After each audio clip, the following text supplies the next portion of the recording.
Gloria a Dios.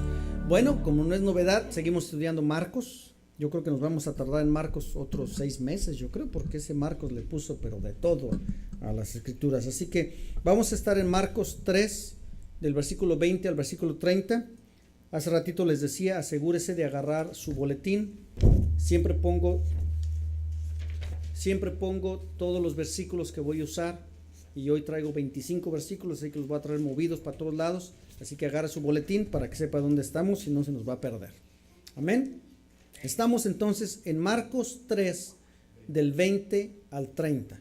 Vamos a leerlo. Con esta terminamos Marcos.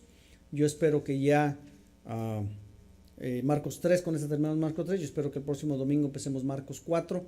Es posible que no, porque lo de hoy está un poquito largo, pero vamos a ver cómo nos va. ¿Ok? Así que vamos a leer Marcos 3, del 20 al 30, y le puse al mensaje pasarse de la raya. No sé cómo suena eso en español, pero espero que no suene muy ofensivo. Pasarse de la raya. Marcos 3, del 20 al 30, dice así: y se agolpó de nuevo la gente, de modo que ellos ni aún podían comer, y cuando lo oyeron los suyos vinieron para prenderle, porque decían, está fuera de sí. Pero los escribas que habían venido de Jerusalén decían que tenía a Beelzebú, y que por el príncipe de los demonios echaba fuera a los demonios. Y habiéndolos llamado, les decía en parábolas: ¿cómo puede Satanás echar fuera a Satanás? Si un reino está dividido contra sí mismo, tal reino no puede permanecer, y si una casa está dividida contra sí misma, tal casa no puede permanecer. Y si Satanás se levanta contra sí mismo y se divide, no puede permanecer, sino que ha llegado su fin. Ninguno puede entrar en la casa de un hombre fuerte y saquear sus bienes si antes no le ata, y entonces podrá saquear su casa. De cierto os digo que todos los pecados serán perdonados a los hijos de los hombres, y las blasfemias cualesquiera que sean, pero cualquiera que blasfeme contra el Espíritu Santo no tiene jamás perdón, sino que es reo de juicio eterno, porque ellos habían dicho, tiene espíritu inmundo. Qué tremenda palabra. Un pecado que según esto no tiene perdón. Pues vamos a ver qué es eso. Amén.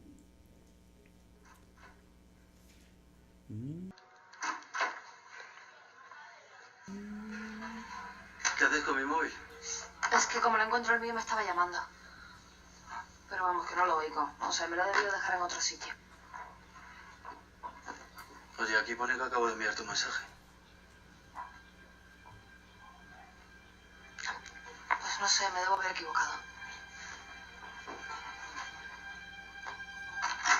Oye, ¿quién es el inspector Gutiérrez?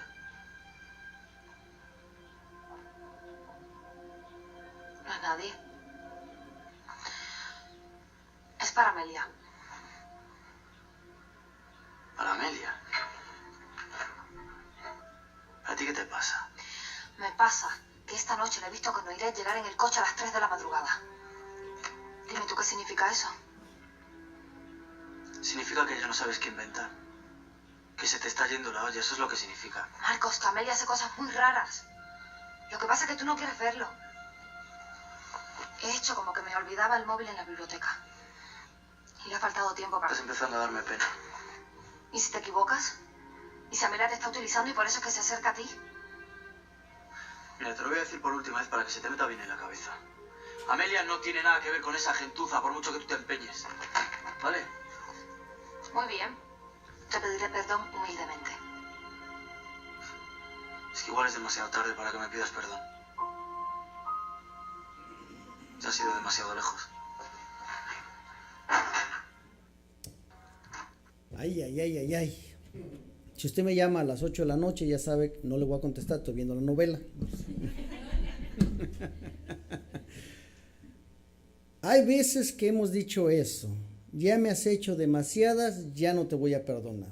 La última que te perdoné fue la última, ya no te vuelvo a perdonar. A veces nos llenan, dicen por ahí, el buche de piedritas y ya no queremos saber más nada y ya no queremos perdonar. Pero Jesucristo mismo dijo, cualquiera que blasfeme contra el Espíritu Santo no tiene jamás perdón, sino que es reo de juicio eterno. Jesucristo mismo dijo que hay ocasiones en que va a haber un pecado que no tiene perdón. Pero en el versículo anterior dijo que todos los pecados tenían perdón. Y luego dijo que este no tiene perdón. ¿de qué estamos hablando? Bueno, Dios dice que ha prometido que perdonará todos nuestros pecados y que borrará toda mancha, ¿no es cierto? Y Él dice que nos presentará con una vestidura blanca, sin mancha, sin arruga, pero solamente a la iglesia. Solamente a la iglesia, los que hayamos creído, seremos levantados, seremos presentados delante de Dios con una vestidura blanca, sin mancha, sin arruga. Aquellos que no hayan creído no van a poder entrar al cielo.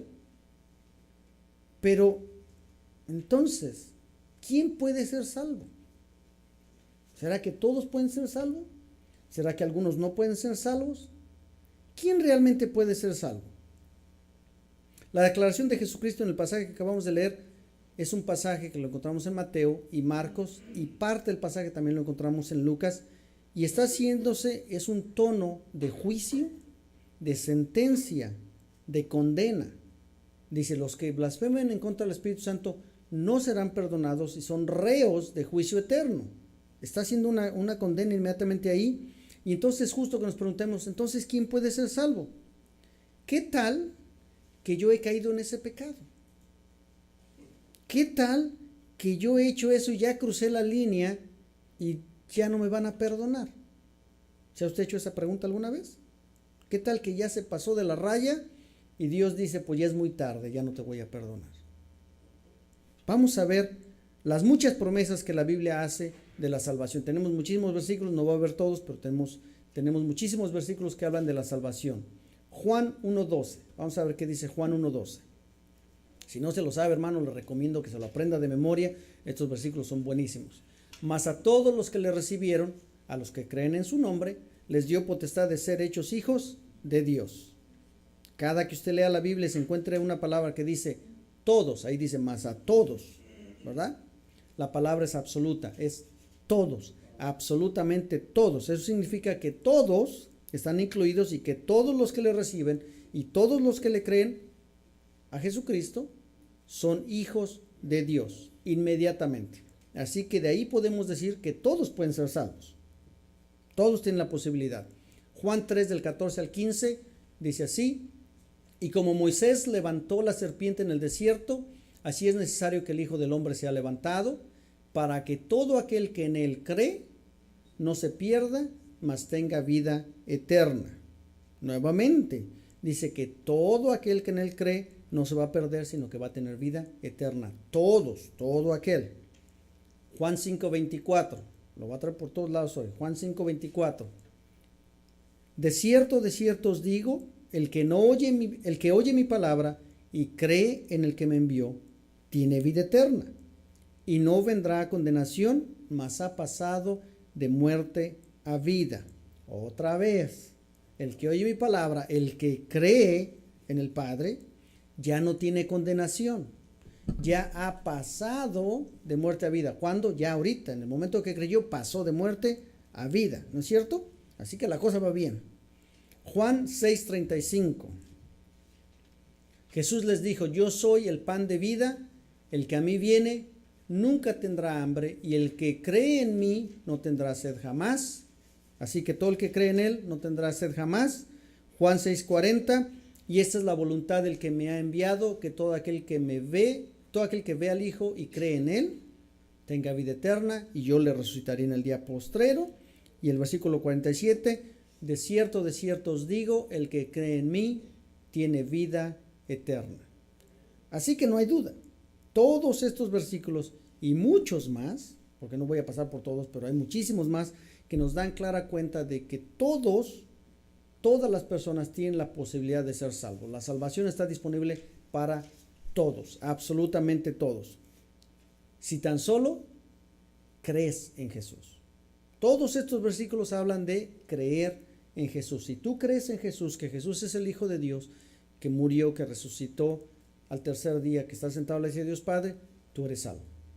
Así de fácil, para todos los que creen. Entonces, ¿quién puede ser salvo? ¿Quién puede? Todos, ok. Todos pueden ser salvos, ¿verdad? ¿Cómo pueden ser salvos? Creyendo. Muy fácil.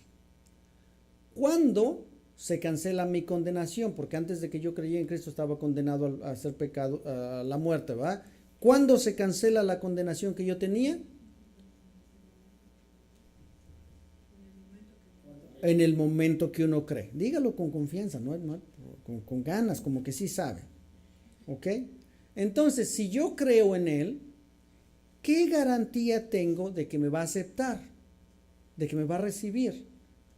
Cuando yo creo en Él, ¿qué garantía tengo de que Él me va a salvar? Bueno, Juan 6:37. Todo lo que el Padre me da, vendrá a mí.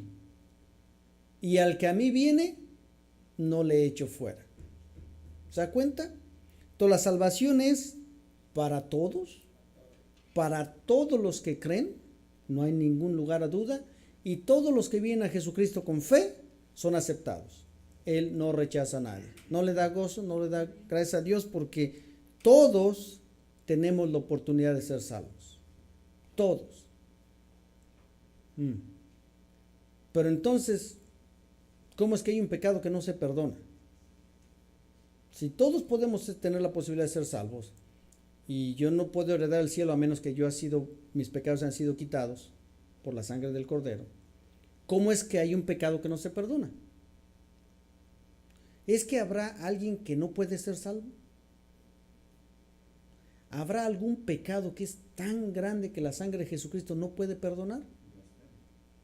¿Será que la blasfemia es más poderosa que la sangre de Jesucristo?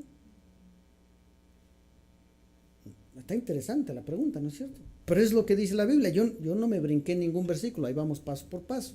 El Evangelio de Lucas, que también registra este asunto que estaba pasando en la casa. Acuérdense que están en la casa, después de que Jesucristo nombró a los 12 discípulos, regresan a la casa, y todos, Jesucristo y los discípulos, están sanando enfermos, echando fuera demonios, y empieza diciendo que sus amigos pensaban que ya estaba loco, que estaba la cosa de locos ahí. Imagínense que una persona llega y le falta un pie, y el Señor lo sana y le crece el pie. ¿Y cómo se pone esa persona? Contenta. Imagínense que son los 12 apóstoles y Jesucristo sanando gente así. El alboroto que estaba en la casa, la gente gritando, contento, una cosa de locos. Los vecinos dijeron, oye, hay que sacar a Jesús de ahí porque esto está pero malísimo la cosa. ¿Se da cuenta? Lucas también nos registra esta declaración, pero nos registra algo bien interesante. Acuérdese de esto, cada vez que encuentre una situación en los evangelios que se registran en 2 o 3 evangelios, es porque es importante. Hay algunas cosas que nada más se registran en uno, hay algunas que se registran en los 2, pero aquí no lo registran en los 3.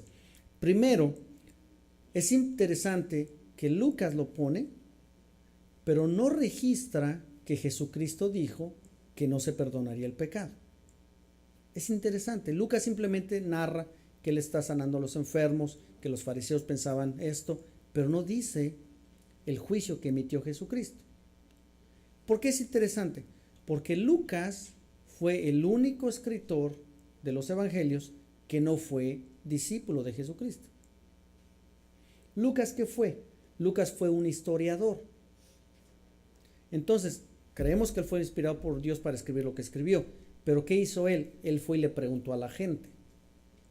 ¿Qué pasó ese día cuando llegaron los discípulos y Jesús estaban sanando? Y toda la gente le dijo lo que pasó, pero la gente no le dijo el juicio que Jesucristo había emitido. ¿Se da cuenta? Qué interesante. Cuando viene Jesucristo y te confronta con tu pecado, ¿a poco sales y lo declaras en todos lados? No quieres decirle a nadie que te dijeron que estabas mal. Eso le pasó a Lucas. Primero, entonces, es interesante porque lo presenta como un estudio histórico, pero no narra lo que estaba pasando que Jesucristo hizo. Lo que sí registra es que Jesucristo estaba ahí, pero no narra el juicio que Jesucristo hizo de que este pecado no va a ser perdonado.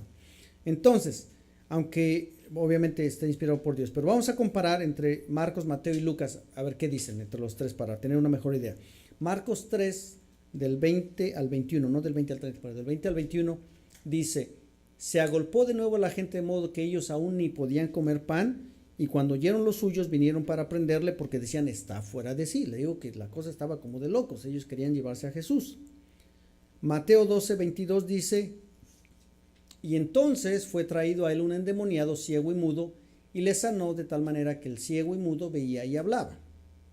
Pero Lucas 11:14, digo que lo voy a traer para todos lados hoy. Lucas 11:14 dice: estaba Jesús echando fuera un demonio que era mudo. Y aconteció que salido el demonio, el mudo habló y la gente se maravilló. Ok, entonces si me regreso aquí tantito, Mateo dice que le trajeron un endemoniado ciego y mudo. Pero Lucas dice que solamente estaba echando fuera un demonio que era mudo. Dice ahí, estaba echando fuera un demonio que era mudo. Entonces de esto podemos concluir que el muchacho tenía una enfermedad que era ciego, estaba enfermo de ceguera, no podía ver. Y además de eso tenía un demonio que le causaba estar mudo. Tenía dos cosas, estaba enfermo y tenía un demonio. Y Jesucristo lo sana y le echa fuera el demonio. ¿Se da cuenta? Está la cosa espiritual ahí tremenda. Entonces está sanando a los enfermos, echando fuera demonios, y el alboroto es increíble. Y imagínense nada más lo que está pasando ahí. Y Mateo dice entonces que el muchacho estaba ciego y mudo y fue sanado. Al final el muchacho pudo hablar, el muchacho pudo ver. Así que si vemos la escena, cómo se está desarrollando esto, tenemos por un lado la gente que está siendo sanada. Por otro lado estamos viendo la gente que está siendo maravillada por lo que hace Jesucristo, está creyendo en Jesucristo. Están los discípulos que están sanando por primera vez. A los que acaban de hacer discípulos están sanando por primera vez, echando demonios fuera por primera vez. Y por otro lado, ¿quién cree que está ahí metido? Los fariseos. Sí, les podemos decir el diablo, pero los fariseos. Están metidos los fariseos ahí para ver qué está haciendo Jesucristo, para ver cuándo rompe la ley de Moisés, para ver de qué lo pueden acusar. Ellos no están ahí para creer en Jesús. Ellos están nomás para ver qué están haciendo. Y ellos dicen algo inaudito, algo increíble. Si vamos a Marcos 3:22, yo sé que ya los traje para todos lados, pero si vamos a Marcos 3:22, dice: pero los escribas o los fariseos que habían venido de Jerusalén decían que tenía a Belzebú y que por el príncipe de los demonios echaba fuera los demonios. ¿Se da cuenta? Se atrevieron a decir que Jesucristo se había puesto de acuerdo con el diablo para poner una escenita ahí donde llegara un endemoniado y hacer el show y que saliera el demonio y que todos creyeran en él. ¿Se da cuenta? Qué inaudito, qué gente, qué tremendo. La gente que está en presencia de Jesucristo, con el Espíritu Santo obrando enfrente de ellos, sanando, y esta gente no cree en Jesucristo. ¿Cómo sabemos que los discípulos también estaban sanando y no nada más Jesucristo? Lucas 11:19 dice la misma parte: pues si yo echo fuera a los demonios por Belzebú, vuestros hijos por quien los echan, por tanto ellos serán vuestros jueces. Es decir, la misma gente de ellos estaba echando fuera demonios, la misma gente de ellos estaba sanando, los discípulos. Dice Jesucristo: ok, yo me puse de acuerdo con Satanás y estamos haciendo este show, ¿va? ¿Y estos qué? ¿Con quién se pusieron de acuerdo? ¿Se da cuenta? Están ahí, está el poder de Jesucristo, el poder del Espíritu Santo moviéndose en ese lugar de una manera tremenda. Que si usted y yo hubiéramos estado ahí, los pelitos se nos ponen parados y una cosa que cae de rodillas uno delante de la presencia de Dios. ¿No es cierto? Jesucristo dice: no soy solo yo el que está haciendo los milagros. Jesucristo dice: también estos que están haciendo milagros no se pusieron de acuerdo con nadie. ¿Quién está haciendo los milagros? No me digan que todos nos pusimos de acuerdo con Satanás. Jesucristo está diciendo que eso no es. Entonces el punto crítico dice en Mateo 12, del 31 al 32, es la parte crítica donde Jesucristo les responde y les dice: por tanto os digo, todo pecado y blasfemia será perdonado a los hombres, mas la blasfemia contra el Espíritu no les será perdonada. Ahí podemos hacer una pausa y entender que aunque Jesucristo estaba diciendo sal fuera, aunque Jesucristo estaba diciendo sé sano, aunque los discípulos estaban diciendo sé sano, aunque los discípulos estaban echando fuera los demonios, quien estaba haciendo la obra era el Espíritu Santo. El Espíritu Santo es el que de hecho estaba haciendo que la gente sanara, que los espíritus salieran. Y por eso cuando los fariseos dicen que tú lo haces por medio de Satanás, ellos estaban acusando al Espíritu Santo de ser un espíritu demoníaco. ¿Se da cuenta? Es lo que está pasando. Él dice, a cualquiera que dijera alguna palabra contra el Hijo del Hombre, le será perdonado. Es decir, si tú me ofendes a mí, dice Jesús, yo te perdono. Pero si hablas en contra del Espíritu Santo, no puede ser perdonado ni en este siglo, ni en el venidero. Pero ¿cómo es posible entonces que alguien hable en contra del Espíritu Santo? ¿Cómo es este pecado? ¿Cómo se da este pecado? Las blasfemias en contra de Jesús, las reniegas, las maldiciones, todo lo que usted diga en contra de Jesús, se lo van a perdonar. Pero ¿quién puede hablar mal del Espíritu Santo? ¿Quién puede blasfemar en contra del Espíritu Santo? ¿Quién puede maldecir al Espíritu Santo? ¿De dónde venía ese pensamiento? ¿De dónde venía su deseo de blasfemar? ¿Cómo sabe Jesús que están blasfemando contra el Espíritu Santo? Dijeron, por Belzebú lo estás haciendo. Pero además, en Mateo 12:25 dice, sabiendo Jesús los pensamientos de ellos. No solamente lo que dijeron, pero también lo que estaban pensando, lo que estaba en su corazón. Lo mismo dice en Lucas 11:1. No, debería ser 17, Lucas 11:17. Mas él conociendo los pensamientos de ellos. ¿Se da cuenta? No solamente lo que estaban diciendo, sino lo que estaba dentro de su corazón. ¿Y qué hace Jesucristo? ¿Ignora eso? Jesucristo no los ignora. Dice, esto es un problema serio. Tenemos que hablar. Y les manda a llamar en Marcos 3:23, dice, y habiendo los llamados, les decía con parábolas. Entonces detiene todo lo que está pasando ahí, dice, momento. Tenemos que hablar. Esto es serio. Ustedes han pasado la línea y ya no pueden ser perdonados. Ustedes han pasado la línea y ya nunca van a ser salvos. Porque acaban de blasfemar contra el Espíritu Santo. Jesús sabe que estos fariseos no habían creído en él. Jesús sabe que estos fariseos no creían que él era el Mesías. Jesús sabe que en sus corazones están pensando en contra de Jesucristo. Entonces, aquí está el gran problema. ¿Qué se requiere para ser salvo? Dios mío. ¿Qué se requiere para ser salvo? Creer. Amén. Ok, muy bien. Ok. ¿Qué se requiere para no ser salvo? No creer. Si para ser salvo se requiere creer, para no ser salvo se requiere no creer. Ahora, no sé quién quiere hacer eso, pero mire, Juan 3:36 lo dice claramente.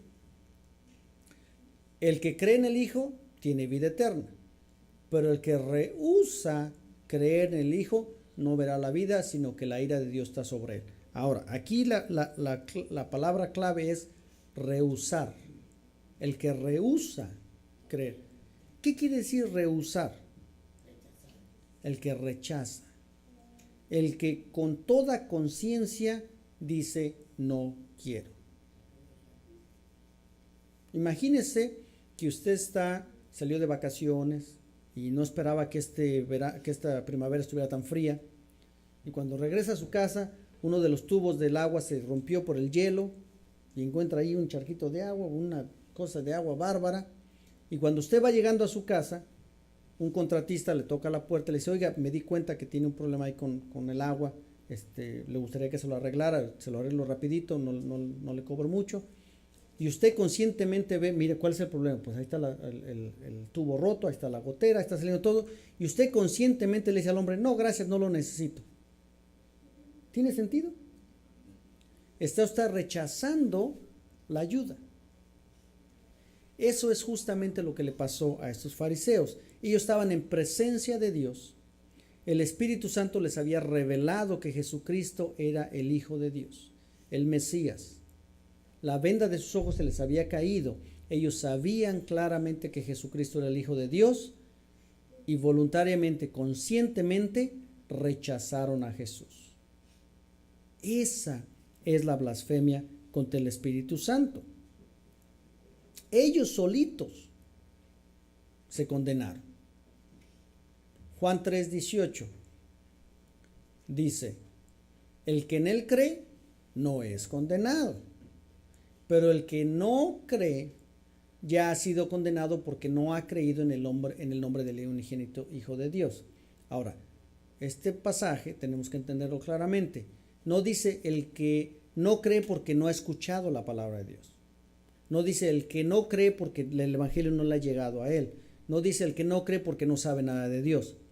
Dice el que no cree porque no ha creído. Es decir, ya sabe y conscientemente no ha creído. Ha dicho yo no creo. Yo no quiero creer. Aunque sabe la verdad. ¿Se da cuenta? Entonces hay personas que se han condenado a sí mismas al rechazar la palabra de Dios conscientemente. Cuando las escrituras se les abre, ¿se acuerda Nicodemo? Nicodemo va de noche a ver a Jesucristo porque quiere saber más. Le dice, Jesús, nadie que hace las señales que tú haces viene de otro lado más que del Padre. Tú tienes que ser el Hijo de Dios por las señales que haces. ¿Se da cuenta? Lo que hacía Jesucristo daba testimonio de que él era el Hijo de Dios. Así que los fariseos que están en presencia de Jesucristo haciendo estas señales no podían decir que él no era el Hijo de Dios. Pero ellos neciamente dijeron, yo no creo. A mí se me hace que tú eres el diablo. Eso le dijeron a Jesucristo. Aquella persona que ha recibido una revelación total de la gracia de Dios, que ha recibido una revelación total por medio del Espíritu Santo, que el Espíritu Santo le ha tocado el corazón, que le ha quitado la venda de los ojos, que ha visto la verdad del Evangelio, que sabe sin lugar a dudas que Jesucristo es el Hijo de Dios, y aún así lo ha rechazado, esa persona ya nunca va a ser salva. No se le va a perdonar. ¿Se da cuenta? Y usted dice, oiga hermano, pero ¿y será que yo estoy en riesgo de eso? ¿Será que yo tengo algún riesgo de ser condenado? ¿Será que en algún momento yo puedo hacer algo que llegue a ese punto y conscientemente rechace a Jesús, conscientemente rechace a Cristo, conscientemente ofenda al Espíritu Santo y entonces ya no tenga yo perdón? ¿Cuál es mi riesgo? Bueno, lo hermoso de la vida en Cristo es que todas las promesas de la salvación son en tiempo presente perfecto. ¿Qué quiere decir eso? Que en el momento que se da, nadie se la puede quitar. Ya se cumplió. La vida eterna, ¿cuándo recibimos la vida eterna? Cuando fuimos salvos. Así que no sé quién haya cumplido años recientemente, pero si usted cumplió años y dice, ay, Dios mío, ya tengo 50, espérese porque ya tiene vida eterna. Va a seguir cumple, no se preocupe. Todos los pasajes que leímos acerca de la salvación tienen el verbo en presente perfecto. Mire, Juan 1:12, que fue el primero que leímos. ¿No se lo sabe Juan 1:12? Apréndaselo. Mas a todos los que le recibieron, a los que creen en su nombre, les dio potestad de ser hechos hijos de Dios. ¿Cuándo somos hechos hijos de Dios? Cuando le recibimos. El momento que creyeron, dice, a todos los que le recibieron, a los que creen, ¿cuándo? Ahorita. Les dio potestad de ser hechos hijos. ¿Cuándo? Ahorita. ¿Se da cuenta? Es en tiempo presente perfecto. Ya se cumplió. No es pasado, no es futuro. Es ahorita, todo el tiempo. 6:47 de Juan. De cierto os digo, el que cree en mí tiene vida eterna. ¿Cuándo? ¿Tendrá vida eterna? ¿Le daré vida eterna? No, ya tiene la vida eterna. ¿Cuándo tenemos la vida eterna? Cuando creemos, porque dice el que tiene la vida eterna. No dice que la tendrá si continúa bien. Fíjese que ahí la vida eterna no tiene ninguna condición. De cierto os digo, el que cree en mí tiene vida eterna. No es condicional a cómo me porte después de salvarme. No es condicional a que si busco a Dios, a que si no busco a Dios, no es condicional. El comportamiento de salvos, la transformación que viene cuando somos salvos, viene de la obra del Espíritu Santo en nosotros y poco a poquito cambiamos y buscamos a Dios. Pero la salvación no es condicional a cómo me porte. Ya me lo dio. Este pasaje ni siquiera se tiene que estudiar en griego ni nada de eso. Estoy estudiando griego, ni se tiene que estudiar en eso. Pero si quiere, vamos al griego para que vea. El que cree en mí tiene vida eterna. La palabra clave es tiene. ¿De dónde viene esa palabra? Eco. Ahora sí sé cómo se dice. Eco, así se dice. Eco, que significa poseer. Es un verbo posesivo.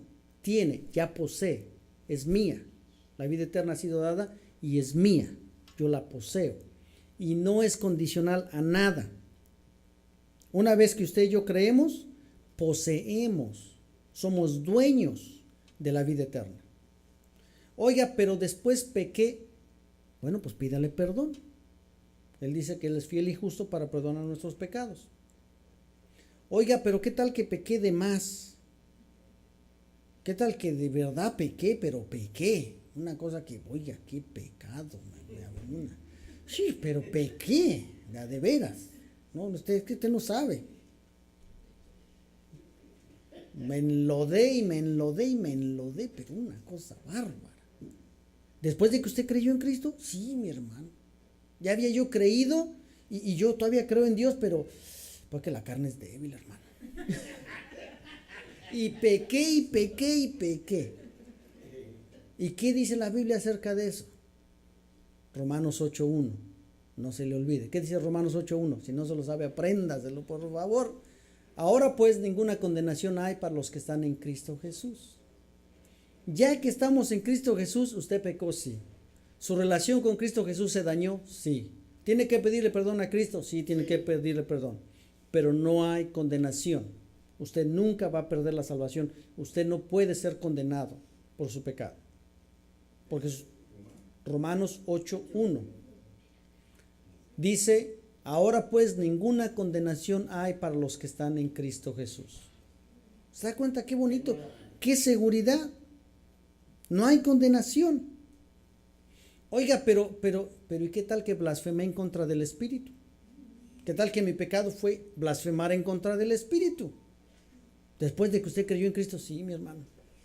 Ya creí, ya acepté al Señor Jesucristo, fui honesto, le di mi corazón con todo, me entregué con todo mi corazón a Cristo y blasfemé en contra del Espíritu Santo. De verdad. Vamos a ver qué dicen las Escrituras. 1 Corintios 12:3. Por tanto, os hago saber que nadie que hable por el Espíritu de Dios llama anatema a Jesús. Ah, caray. Si usted tiene el Espíritu de Dios, usted no puede ofender a Dios. ¿Cómo? Si usted ya aceptó al Señor Jesucristo, usted no puede caer en el pecado que no se puede perdonar porque usted no puede ofender al Espíritu, porque usted tiene el Espíritu y ahí dice que nadie que hable por el Espíritu de Dios llama anatema a Jesús y nadie puede llamar a Jesús Señor sino por el Espíritu Santo. Es decir, que cuando usted fue salvo, usted recibió el Espíritu Santo y desde ese momento usted ya no puede cometer ese pecado que no se va a perdonar. Así que en el momento en que usted fue salvo, no hay nada que le quite la salvación. ¿No le da gozo? Amén. Con ganas, como que le dan gusto. Segunda de Corintios 1:22. El cual también nos ha sellado y nos ha dado las arras del Espíritu en nuestros corazones. ¿Quién nos ha sellado? El Espíritu. Cuando hemos sido salvos, hemos sido sellados con el Espíritu. Nos han dado las arras, que son las promesas. Efesios 4:30 dice, y no contristéis al Espíritu Santo de Dios, con el cual fuisteis sellados para el día de la redención. Las arras son la promesa de que en el día de Dios vamos a ser redimidos y vamos a tener la vida eterna. Y se regresa tantito a Efesios 1, del 13 al 14, dice, en él también vosotros, habiendo oído la palabra de verdad del evangelio de vuestra salvación y habiendo creído en él, fuisteis sellados con el Espíritu Santo de la promesa. El Espíritu Santo de la promesa, que es las arras de nuestra herencia hasta la redención de la posesión adquirida para la alabanza de su gloria. ¿Se da cuenta? Hemos sido sellados por el Espíritu Santo. ¿Cuándo? En el momento que aceptamos a Jesucristo.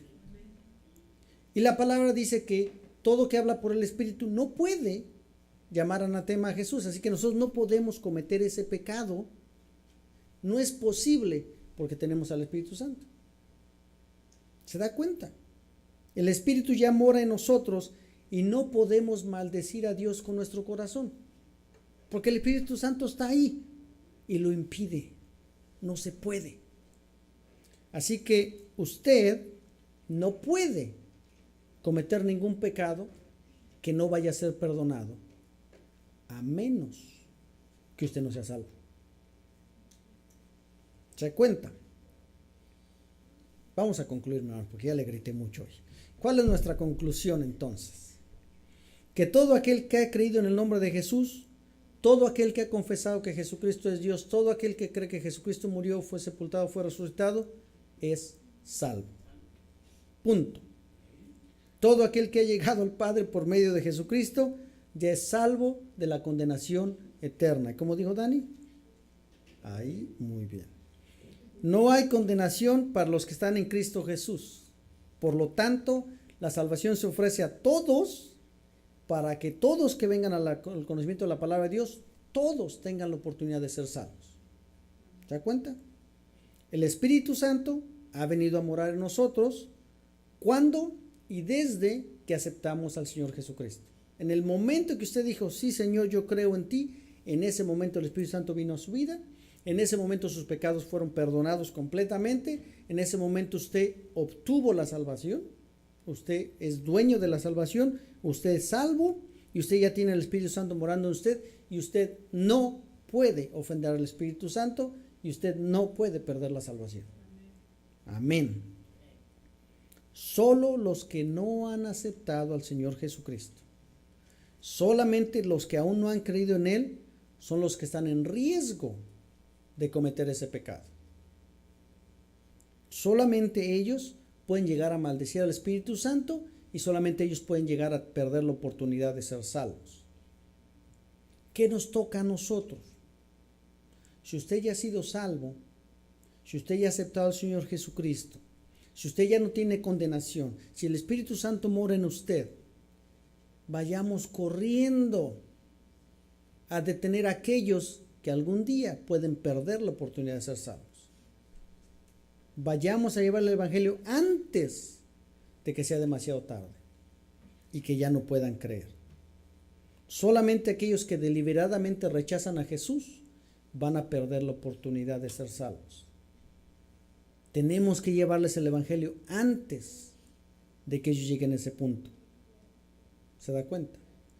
Nosotros como iglesia debemos darle gracias a Dios que somos salvos, que la salvación es permanente, que nunca nadie nos va a quitar de ahí, pero debemos de ir y llevar estas buenas nuevas a las personas antes de que sea demasiado tarde. Hay 2 eventos en la vida de las personas que pueden evitar que una persona sea salva. El primer evento, que rechacen deliberadamente a Jesucristo. El segundo evento, que usted y yo no les hablemos antes de que se mueran. Cuando ya partan de esta tierra, fue demasiado tarde. ¿Se da cuenta? ¿Qué vamos a hacer como iglesia? ¿Qué vamos a hacer como iglesia? Ir a hablar, llevar el Evangelio. ¿Qué vamos a hacer con 6,000 pies cuadrados rentados ahí en South Loudon? Llenarlo, ir a predicar el Evangelio. ¿Se da cuenta? Y mientras tanto, darle gracias a Dios por nuestra salvación, que es permanente, que nada nos puede quitar de las manos de Dios y nadie nos puede condenar, porque nuestra condenación ya ha sido quitada y no hay condenación para aquellos que están en Cristo Jesús. Amén. Dice que Dios ha prometido que perdonará todos nuestros pecados y que borrará toda mancha, ¿no es cierto? Solo la iglesia, es decir, los que hemos sido salvos, serán presentados delante del Padre vestidos de blanco, sin mancha ni arruga. ¿Por qué? Porque no hay condenación para los que estamos en Cristo Jesús. Amén. Vamos a ponernos de pie, mis hermanos, vamos a orar. Padre Santo Todopoderoso, venimos delante de ti, Señor, a darte infinitas gracias, Señor, porque de alguna manera, sin que nosotros sepamos cómo, sin que nosotros lo podamos controlar, Señor, tú, con tu infinita gracia y misericordia, nos salvaste y nos diste una salvación que es permanente y que es para siempre, Señor. Gracias, Padre. Te adoramos, Señor, y te damos infinitas gracias, porque ahora que sabemos que no hay ninguna manera en que podamos caer en un pecado que nos pueda alejar de ti, Señor, estamos más seguros de que estamos en tus manos y que algún día te vamos a ver cara a cara, Señor, porque ya poseemos la vida espiritual desde ahora y estamos en Cristo Jesús, y en Cristo Jesús no hay condenación. Gracias, Jesucristo. Ayúdanos como iglesia, Señor, a ir y predicar tu evangelio a aquellos que aún no lo saben, Señor, y a predicarles el evangelio a tiempo, antes de que sea demasiado tarde, Señor. Ayúdanos, por favor, a hacerlo. Te lo pido en el nombre de Jesús y te doy gracias, Cristo. Amén.